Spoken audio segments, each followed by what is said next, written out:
Hey, Melissa. My son is going to be able to come home around New Year's, isn't he? I know that he's always busy with business trips, but he can at least come home for the Christmas holidays and spend time with his family, right? Can you tell him to make sure he pays us a visit this time? Hi, Jane. Well, actually, my husband's work is going to just get busier from now. I'm afraid he won't be able to make it for Christmas or New Year's. I'm sorry. But from next year, he says that the international business trips will be over. Oh, that's just an excuse, isn't it? I bet he just doesn't want to come back at all. I bet he's fallen out of love with you. It's not like you're anywhere near as beautiful as his younger brother's wife after all. And you're not very good at cooking either. Why would he even want to come back home to that? What are you saying? Oh, that must be it. Otherwise, I'm sure he would find a way to make it back to see his family. Oh, yes. By the way, Melissa, make sure you leave next Sunday open in your schedule. Next Sunday? Why is that? Is there something happening on that day? The whole family is going out for dinner. If you're free, make sure to join us. I'm sure it must be lonely, always eating at home by yourself while your husband is away. We booked a table at a really nice French restaurant. Everyone's really looking forward to it. Oh, wow. Is it really okay for me to join too? Of course. Why are you acting so surprised? How do I put this? It's just that this is the first time you've invited me to a family gathering or event without my husband being there. Oh, don't say things like that. You make me sound bad. That comes across as though I've purposefully pushed you away or something. By the way, you were raised by a single mother, right? Yeah, I was. But what about it? I know that people from poor families never get a chance to eat good food. I guess that's why they never learn to cook very well either. When my son finally comes home from abroad, it would be such a shame if he has to come back to bad cooking from his wife. So I thought that I should treat you to some good food every now and then. That way you can get used to what real food should taste like, and then maybe your own cooking will improve. Especially at this restaurant. Each course costs almost $200 per person. It's gonna be delicious. Isn't that great? Thanks for thinking of me. But my husband has never said that the food I make tastes bad or anything like that. Well, of course he wouldn't say it to your face. You're really thick, aren't you? Is that really so? Anyway, keep your next Sunday free and make sure you're not late. The reservation is for 1 p.m. I'll send you the address later on. I got it. Thanks for inviting me. I'm looking forward to it. Hi, Jane. I'm almost at the restaurant. I'll be there shortly. What? What do you mean you're coming? Everyone has already started eating. We all met up already. What? Everyone's already started? But wasn't the reservation for 1 p.m.? There's still 20 minutes until then. And everyone has already arrived? Why did they come so early? Of course they have! This is a super fancy French restaurant. It's custom to arrive about an hour beforehand. 1 hour before the reservation time? I see. In any case, I'll hurry over. I won't be long. Well, there's no need for that anymore. It's not like there's a seat here for you anyway. What do you mean? Sorry, but I don't really understand what's going on here. What are you saying? The restaurant that we're at is a very expensive, fancy French restaurant. It's not a place for people like you. Even if some poor trash like you ate food like this, you wouldn't even be able to appreciate its quality, now would you? It would just be a waste of money if I treated you to this. Okay.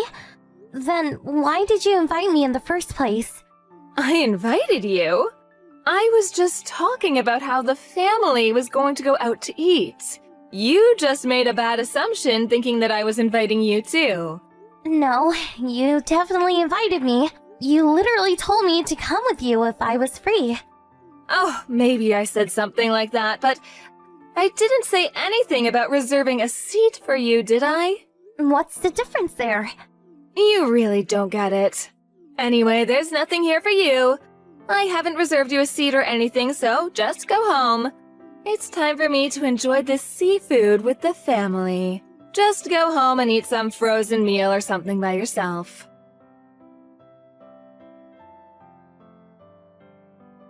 Did you get home already? Sure. Oh, you must be tired. You came all the way to the restaurant.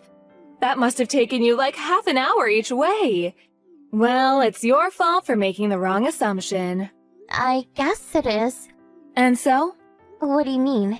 what are you going to do right now? I was just about to eat. Oh, yeah? So, what did you end up with? I bet some gross, ready-to-eat meal? Well, tell me. Why do I need to tell you what I'm eating? Oh, because I'm interested.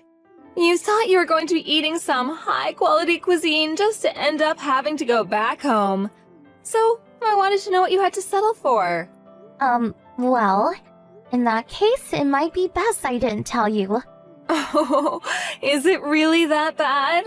Oh, come on, tell me. Well, in that case, I'm eating some baked brie, oysters, and some king crab too. You can't be serious. You're really eating king crab and oysters? Why are you lying about this? It's not even a funny joke. I'm not lying. Do you want me to send a photo? What? Where on earth are you eating all of that? No, would you like to know? It's at a restaurant that my uncle owns. Your uncle owns a restaurant? I happened to run into my uncle when I was about to go home. I told him what happened, so he told me to come by his restaurant.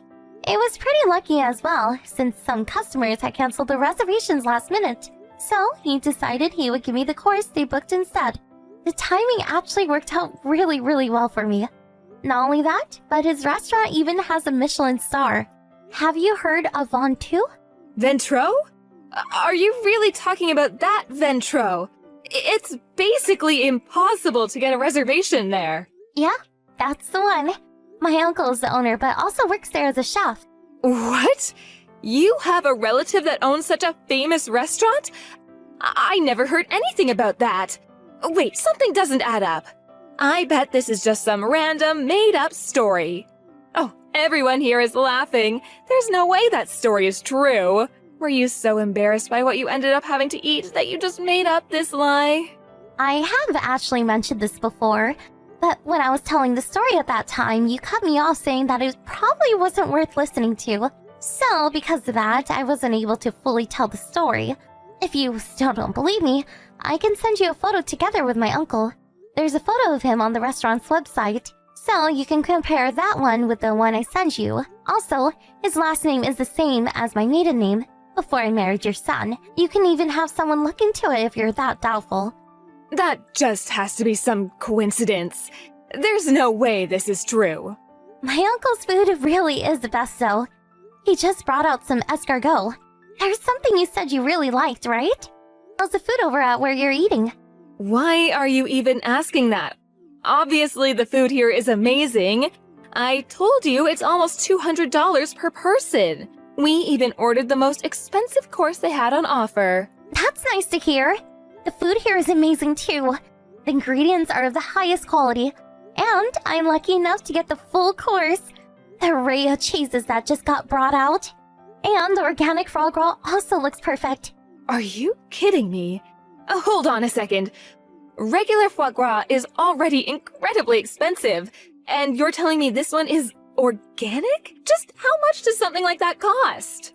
I don't know exactly how much each dish costs on its own, but my uncle said that the people who canceled had ordered a $500 per person course. $500 per person? That much? I know that price doesn't always equal quality, but when you get to this price range, you can really taste the difference in the ingredients. I can't believe how lucky I am to be able to eat something like this good for free. It looks like I'll be able to try lots of other delicacies apart from the frog gras too. I see some lobster, trout. Oh, and I even got some dry aged duck. It all tastes so good.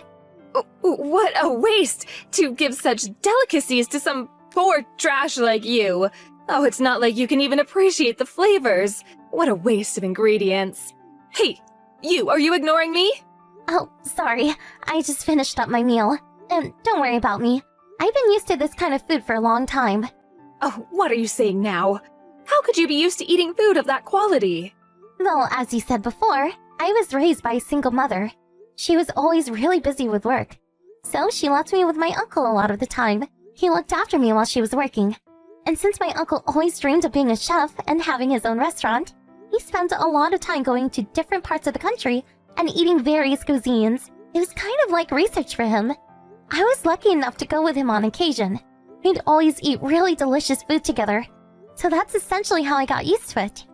Honestly, it has been quite a while since I've eaten something of this level. I'm so thankful for my uncle. Give me a break. Everyone looked at the photos you sent and are starting to say that your food looks better than what we got. You're ruining our meal. I went to so much trouble to get a reservation at this restaurant too. Then why did you show everyone the photos? I only sent them because you didn't believe me in the first place. Oh, I got it. Let's do it like this. It's not really fair that you get to be the only one to dine in such luxury, right? Not fair? What do you mean? So, how about this, Melissa? Why don't you take all of us to Ventro to eat together? You can ask your uncle for a special reservation. It would be almost impossible to get a table otherwise. Of course, it'll be for free too, right? You can do that for us, can't you? Huh? You're joking, right? Well, I think it's a great idea. I mean, we are family after all, so why not have a lovely meal together? I don't think I've ever spoken to someone as shameless as you before. I'm being completely serious here. It's gone beyond shock. I'm genuinely scared by how you act. How did you even manage to get that kind of idea into your head? You literally spend all day showing me that you don't consider me part of the family. The setup with the reservation? You did all of that just to make a fool out of me.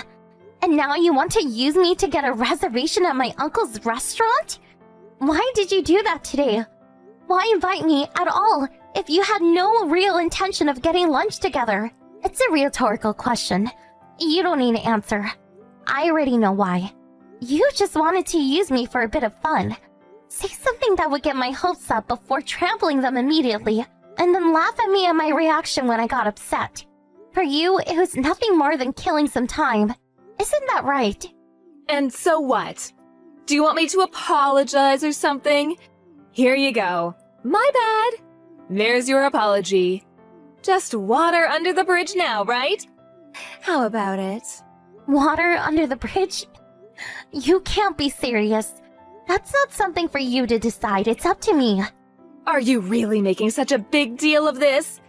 Okay, so what do you want for me to do then? You really are unbelievable. You made fun of me all day, called me poor trash, and constantly said how good food is a waste on someone like me. But really? You're the one who is more, shall we say, commonplace? Looking at you as a person, there's not even a shred of dignity or grace about you. Oh, how dare you! Who do you think you are talking to your mother-in-law like that? I could ask you the same thing. Who on earth do you think you are to act the way you do? Oh, my uncle wanted to pass along a message to you. He says that people like you don't belong in his restaurant. So, please refrain from trying to come. After that, my mother-in-law blew up the phone with dozens of calls, but I let my uncle answer it once, and he let her have it. She didn't call back after that. All of the family members who went to dinner with my mother-in-law said that the food at my uncle's restaurant looked better than what they were eating. Apparently, that led to a big fight between them and my mother-in-law. They started yelling at each other in the restaurant, and now they're banned from coming back. I had to put up with a lot from my mother-in-law before now. It's not like this is the first. But because I didn't want to worry my husband, who is always working so hard overseas, I decided not to tell him or make a big deal out of it. This time, though, was so ridiculous and apparent that I decided to tell him everything. My husband was furious and called his mom to yell at her. He scolded her for over 3 hours and made her promise that she would leave me alone from now on. After he came back from his trip, we moved houses and put a bit of distance between us and my mother-in-law. Sometimes we go together to my uncle's restaurant as a couple and are able to enjoy the fantastic food with a family discount. Of course, it was delicious when I went there on my own, and nothing beats a meal that you can eat with those you love. Sitting there eating that delicious food with my husband, I was so incredibly happy. My uncle also seemed really happy that he played some part in my happiness. Apparently, My mother-in-law still wants to get back at me somehow by proving she knows more about fancy food than me. So she started going to all of these different expensive restaurants, but that made her expenses go through the roof, and the family's everyday standard of living dropped. My mother-in-law's spending caused a lot of tension between her and everyone else, and they even refused to eat with her anymore. It's almost as though the entire family is one step away from complete disarray. Who could have thought that just one family lunch could give rise to such a tragedy?